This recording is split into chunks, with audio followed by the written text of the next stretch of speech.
Hello, good afternoon my viewers. How are you today? Back to meet you with me, Nabila.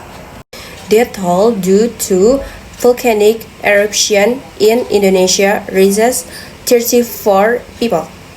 Search and rescue operations are still being carried out to find 16 missing people after the eruption of Mount Semeru in Java.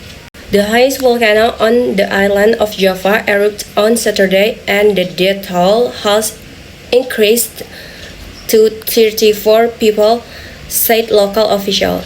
Until now, the rescue operation is still ongoing.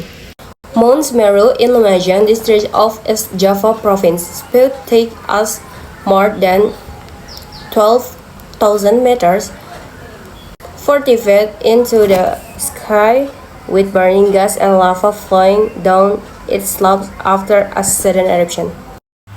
The disaster made the entire road filled with mud and ash, engulfing houses and vehicles in several villages.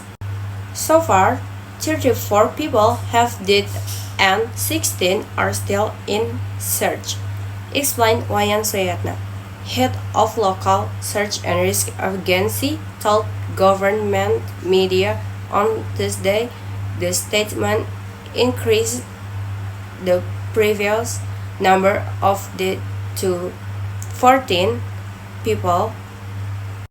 He added that almost 3,700 people have been successfully evacuated from the affected areas. Rescuers have been struggling with dangerous conditions since the eruption, searching for victims and bodies in volcanic debris, damaged buildings, and destroyed vehicles. The search crew deployed tracking dogs on Tuesday to help with the rescue operation. Mount Semeru has remained active since Saturday with a small eruption that has alerted all workers and residents in the area around the foot of the mountain.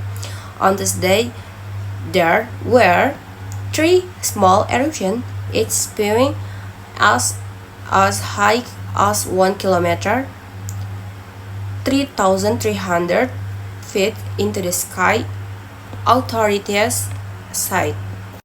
Officials have advised local residents not to travel within 5 kilometers, 3.1 miles, of the Semeru crater, as the nearby air is highly polluted and can affect vulnerable groups. Indonesia, an archipelago with a population of more than 270 million people, is vulnerable to earthquakes and volcanic activity because geographical location along the Pacific Ring of Fire, a series of horseshoe fault lines.